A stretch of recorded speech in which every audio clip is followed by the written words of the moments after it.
Hello friends, welcome back in my YouTube channel. दोस्तों, आज मैं आपको बताऊंगा कि विंडोज सर्वर 2012 R2 के लिए हमारे को क्या सिस्टम रिक्वायरमेंट चाहिए। तो दोस्तों, ये मेरे ऑलरेडी माइक्रोसॉफ्ट की वेबसाइट ओपन कर रखी है, जिसके अंदर अगर आप थोड़ा सा स्क्रॉल डाउन करोगे आप, तो यहाँ से हमारा जो है स्टार्ट हो जाता है इसकी क्या क्या रिक्वायरमेंट चाहिए। सबसे पहले चीज़, आपका जो प्रोसेसर होना चाहिए वो मिनिमम वो 1.4 गीगाहर्ट्ज़ 64 बिट प्रोसेसर होना चाहिए। ठीक है, ये मिनिमम रिक्वायरमेंट है। अगर इससे ज़्यादा है तो अच्छी बात है, लेकिन मिनिमम रिक्वायरमेंट 1.4 गीगाहर्ट्ज़ चाहिए। नंबर टू, आपके सिस्टम के अंदर जो रैम है सर्वर 12 2008 को इंस्टॉल करने के लिए मिनिमम 512 एम हमारे को चाहिए। अगर इससे कम रैम होगी तो ये इंस्टॉलेशन नहीं हो पाएगा। तो अगर आपकी मैक्सिमम रैम है तो बहुत ज़्यादा सफिशेंट है, अदरवाइज 512 एम मिनिमम रैम हमारे को चाहिए, रिकमेंडेड रैम। उसके बाद डिस्क स्पेस, आपकी जो डिस्क स्पेस हार्ड डिस्क की जो मिनिमम स्पेस है वो होना चाहिए 32 GB।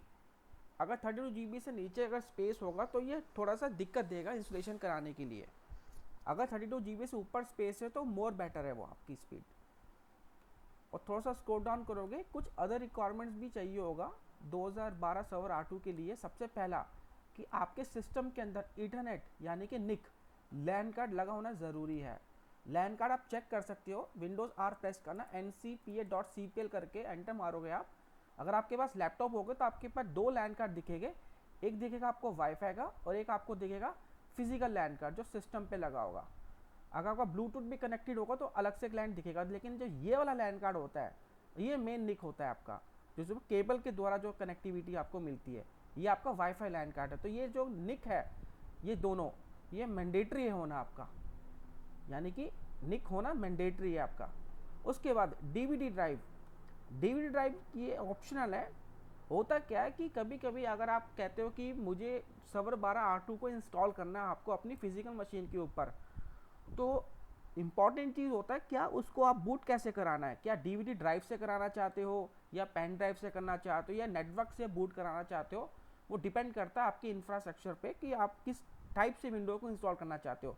अगर आप डायरेक्टली अपने हार्डवेयर पे इंस्टॉल करना चाहते हो लैपटॉप पे या पीसी पे, तो उसमें डीवीडी ड्राइव अगर आपके पास है तो बेस्ट है वो आपके लिए। आप डीवीडी ड्राइव से ही बूटेबल डिस्क बनाकर आप इससे इंस्टॉल करा सकते हो। उसके बाद जो आपका हायर जो रेजोल्यूशन मांग रहा है माइक्रोसॉफ्ट विंडोज सर्वर 2012 R2 के लिए, वो मांग रहा है 1024 इंटू 768, यानी कि इतना तो रेजोल्यूशन उसको होना चाहिए सर्वर 12 R2 को इंस्टॉल करने के लिए। अगर इससे ऊपर है तो मच बेटर है, यानी कि अगर आप ग्राफिकली अगर आप रेजोल्यूशन उसको देखना चाहते हो तो इतना तो उसको रेजोल्यूशन होना चाहिए आपके कंप्यूटर के अंदर। उसके बाद कीबोर्ड, माउस, ये होना भी मैंडेटरी है। और सबसे इंपॉर्टेंट, जब आपका विंडोज सर्वर 2012 R2 आप इंस्टॉल कर लेते हो अपने हार्डवेयर के ऊपर, तो उस हार्डवेयर पे आपका इंटरनेट कनेक्शन जो है वो एक्टिवेट होना भी ज़रूरी है। अगर इंटरनेट कनेक्शन नहीं चलेगा आपके सिस्टम पे तो आप विंडोज़ को प्रॉपर तरीके से उसको एक्टिवेट नहीं कर पाओगे माइक्रोसॉफ्ट की वेबसाइट से, अगर आपने उसका लाइसेंस कहीं से परचेज कर रखा है। दूसरा, सिक्योरिटी पर्पज से माइक्रोसॉफ्ट की सिक्योरिटी पैचेज अपडेट करता है, तो उसको आपको विंडोज़ को भी आपको अपडेट कराना पड़ेगा। तो इसलिए आपको टाइम टू टाइम विंडोज़ को अपडेट भी कराना होता है, इसलिए इंटरनेट होना ज़रूरी है, क्योंकि ये सारी चीज़ें इंटरनेट के द्वारा अपडेट होता है। ओके, तो ये जो बेसिक रिक्वायरमेंट है ये सारी रिक्वायरमेंट नेसेसरी है। अगर आपकी मिनिमम रिक्वायरमेंट मैक्सिमम रिक्वायरमेंट से ज़्यादा है, मिनिमम रिक्वायरमेंट मैक्सिमम रिक्वायरमेंट से ज़्यादा है, तो मच बेटर है आपकी मशीन के लिए वो विंडोज सर्वर 2012 R2।